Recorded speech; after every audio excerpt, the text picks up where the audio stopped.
Ever catch yourself in a crowded bar on a Saturday night, nursing a drink while some guy's crooning at the keys, and suddenly you're wondering if everyone's life is just one long, boozy ballad waiting to be sung? That's the sneaky genius of Billy Joel's Piano Man. It sneaks into your skull like a familiar hangover, painting this vivid snapshot of dreamers and drifters who feel oddly like your own ragtag crew. But here's the kicker. Behind that harmonica wail and those wistful lyrics lies a tale of dodgy deals, hidden identities, and a bunch of real-life oddballs who probably never imagined they'd be immortalized in a 5.5-minute epic. Stick around, because we're about to unpack how a young Billy turned his low-rent lounge gig into a cultural juggernaut, complete with secrets that'd make even the most jaded barfly spit out their gin. Let's rewind to the early 70s, when Billy Joel was basically a walking punchline in the music biz. Fresh off his debut album Cold Spring Harbor in 1971, which bombed so hard it might as well have been released on 8-track in a dumpster. Oh, and get this, the mastering was botched, speeding up the tracks so Billy sounded like he'd inhaled helium from a clown's balloon. Critics called it chipmunk rock, fans called it, well, nothing because there weren't any. But the real gut punch? He'd signed a rotten contract with Family Productions, run by this shark named Artie Rip, who basically owned Billy's soul, publishing rights, future earnings, the works. It was the kind of deal that makes you wonder if record execs moonlight as loan sharks. Billy, at 22, was broke, depressed, and fresh from a suicide attempt in 1970 where he chugged furniture polish. Yeah, the stuff under your sink. He later quipped it tasted like lemon pledge, but trust me, that's no endorsement for extreme cleaning. Desperate to vanish, Billy packs up, grabs his girlfriend Elizabeth Weber, who, plot twist, was still technically married to his old bandmate John Small, and her kid Sean, and they bolt to Los Angeles. Hiding in plain sight, he lands a gig at this dive called the Executive Room on Wilshire Boulevard, a joint that's part piano bar, part therapy session for the lost souls of LA. But he can't use his real name, or the contract goons might sniff him out. So he becomes Bill Martin, William Martin Joel, his full moniker, sounding like a mild-mannered accountant instead of a future rock icon. For 6 months in 72-73, he's pounding keys for tips, playing covers and requests while lawyers back east wrangle him free from that albatross contract. And folks, that's the ignition spark for Piano Man. Billy's not just observing, he's living it, scribbling notes between sets like an undercover journalist in a haze of cigarette smoke and spilled beer. Now the song's verses? Pure gold mine from those bleary nights. Take the opener. It's 9 o'clock on a Saturday, the regular crowd shuffles in. That's no poetic fluff, that's verbatim from Billy's shifts, when the after-work warriors would stumble in, ties loosened, dreams deferred. There's an old man next to him, making love to his tonic and gin. Real guy, apparently a fixture who'd nursed that drink like it was his last romance, whispering requests for songs from his glory days. Billy'd oblige, watching the guy's eyes glaze over with nostalgia, probably thinking, mate, if this gin could talk, it'd have better stories than you.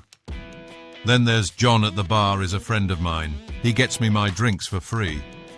John was the actual bartender, a quick-witted chap with Hollywood dreams, always cracking jokes or lighting your smoke before you even asked. Billy later said John fancied himself a movie star, imaginer that's slinging beers by night, auditioning for bit parts by day. What if John had made it big? We'd have Piano Man the sequel, starring him as the wisecracking sidekick in some forgotten 70s flick.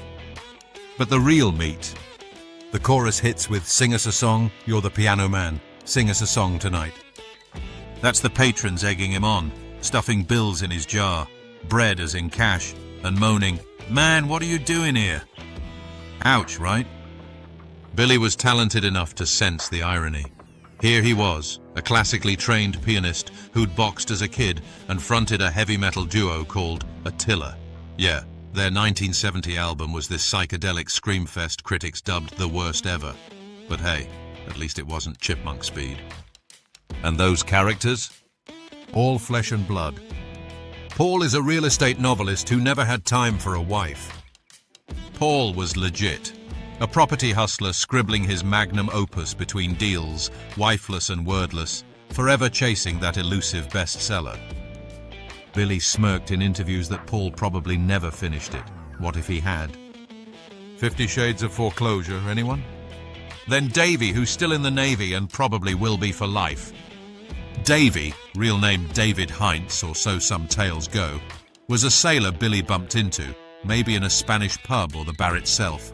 Uniform crisp, stories salty, destined for eternal waves. And don't forget the waitress practicing politics. That's Elizabeth herself, slinging drinks and debating patrons like a budding senator.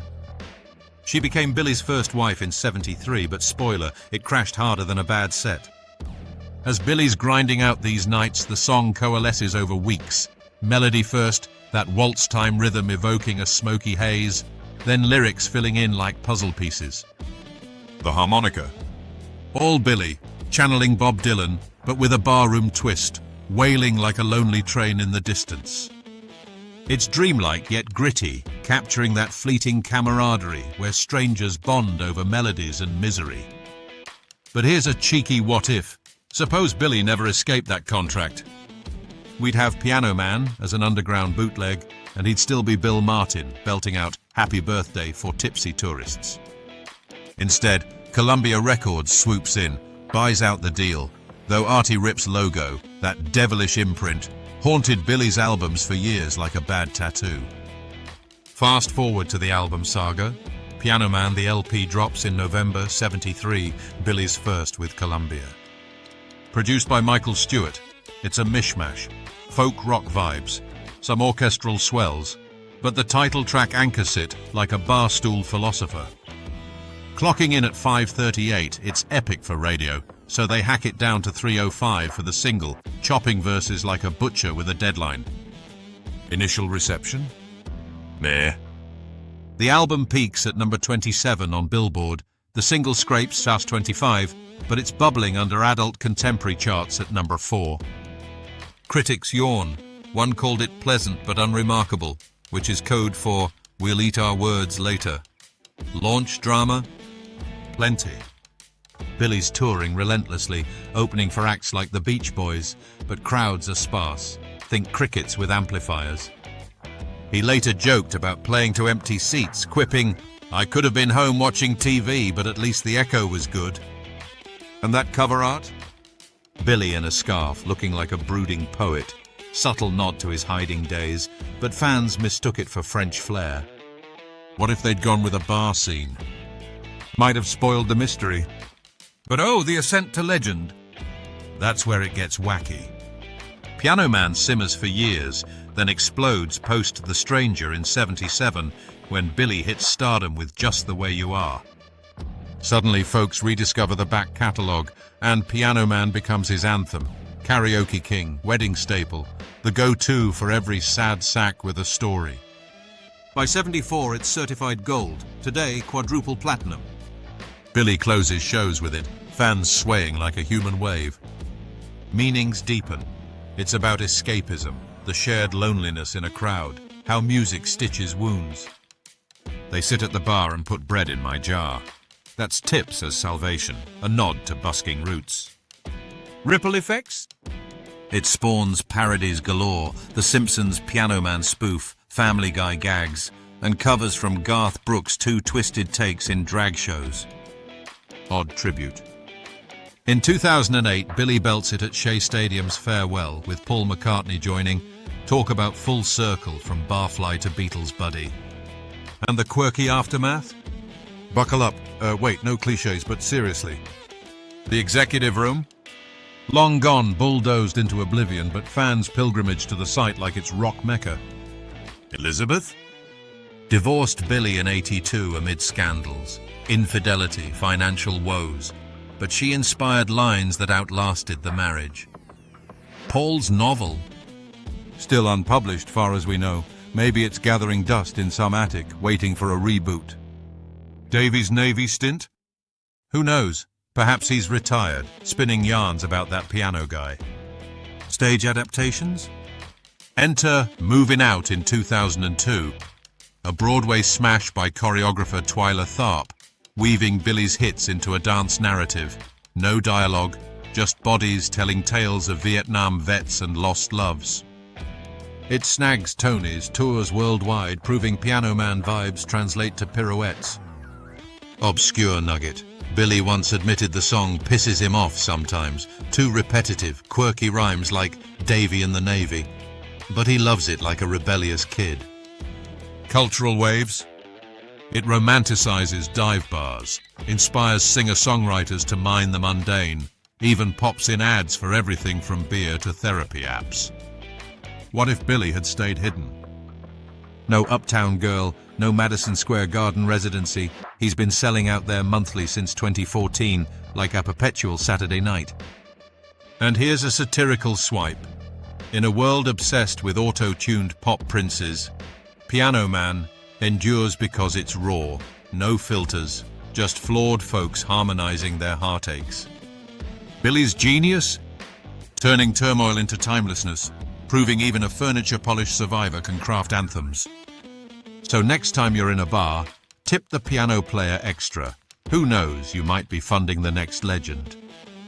If this wild ride through Billy Joel's Piano Man history tickled your funny bone or unearthed some brain-burrowing facts, smash that like button harder than a closing time brawl and subscribe to the Rock Law Vault for more behind-the-song sagas that'll make your playlist pulse. Drop a comment. Who's your favorite Piano Man character? And why is it the old guy with the gin? Until next time, keep the melodies flowing and the stories spinning. Cheers to the misfits who make the music matter.